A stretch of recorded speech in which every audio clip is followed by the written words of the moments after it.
Hi everyone, welcome to Green Monk TV. My guest on the show today is Peter Graf. Peter Graf is SAP's newly appointed Chief Sustainability Officer. Peter, welcome to the show. Thank you. Glad to be here. Peter, SAP came out with a big announcement last week around sustainability. Part of the announcement was the installing of yourself as the new position of Chief Sustainability Officer of SAP. Another announcement was around your targets to reduce carbon for SAP, and the third announcement was, or the third part of the announcement was around your enabling your customers to reduce their carbon footprint with the rollout of your environmental health and safety dashboard. Can you talk to us a little bit about the position of CSO? Why was that? Why do SAP feel there's a need for a CSO position, and a bit around the structure of the position? All right. Well, first of all, I'd like to start by making sure people understand why is that at all significant. Has SAP just discovered sustainability last week, and now they're making an announcement about that? And everyone who's followed SAP in the past know that we don't start from scratch. We have some great visibility in the Dow Jones Sustainability Index, for example, where we lead the software category. We also have products out, so this is not completely new. What's new from the announcement last week is that SAP made a strategic commitment towards sustainability and embedded it into the core of its business strategy. So it's got great support all the way in the top of the organization with the CEO, but it's also part of our strategic business plan, and it trickles down into all arms of the organization.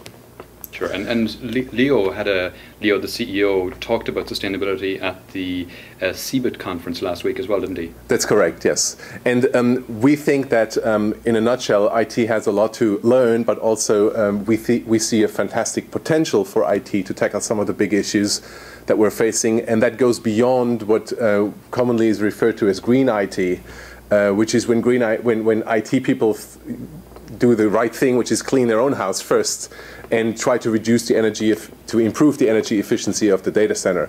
What we believe is this is an important part, and we're participating in this one, but also we're looking at the other 98% of, let's say, carbon emissions that are happening outside the data center, and we can tackle that. So it's a strategic commitment to sustainability. My position in the business is to achieve two things. Number one, to drive internal targets, mostly around carbon, because we don't have a big production in terms of plants. We don't consume a lot of water or land or other natural resources. So carbon really is the one challenge for us that we can tackle.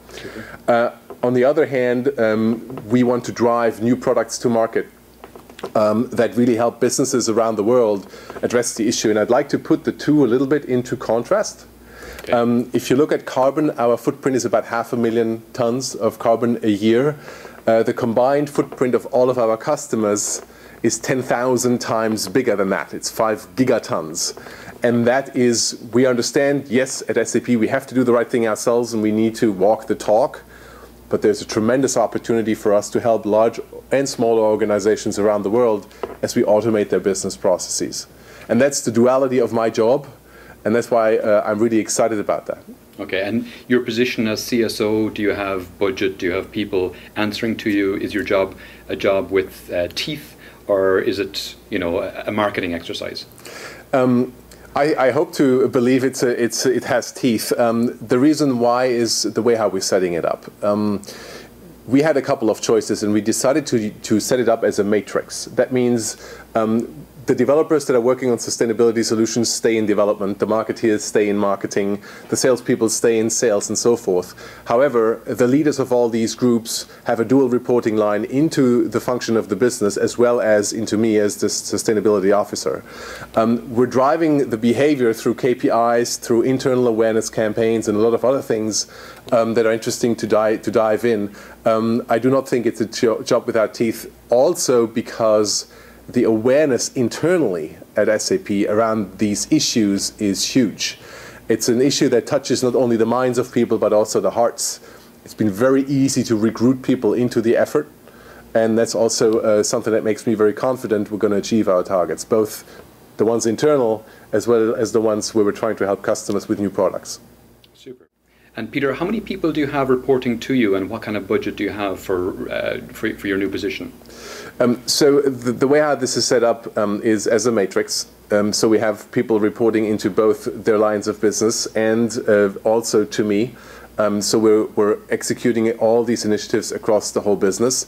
Each of those different areas has their specific budgets set aside for sustainability. In addition to that, we have a core team which sits outside of all the different business areas to drive and coordinate the overall issue. Without development, we have about 100 people that are driving this and do nothing else in their job. And that doesn't count the developers that are building the solutions, because they're part of a different process of how they are assigned. But all in all, SAP makes a big commitment. In this year alone, it's a couple of 10 millions of euros towards sustainability. We also believe that we will create some savings for SAP, specifically through our internal activities, and that kind of gets me to the punchline. Sustainability is not about being green or philanthropic. Sustainability is about driving business success by being more responsible and taking more accountability to questions that are environmental and social, and manage it holistically together with the economic challenges. Superb. Great. Peter, thanks a million for coming on the show. Thank you.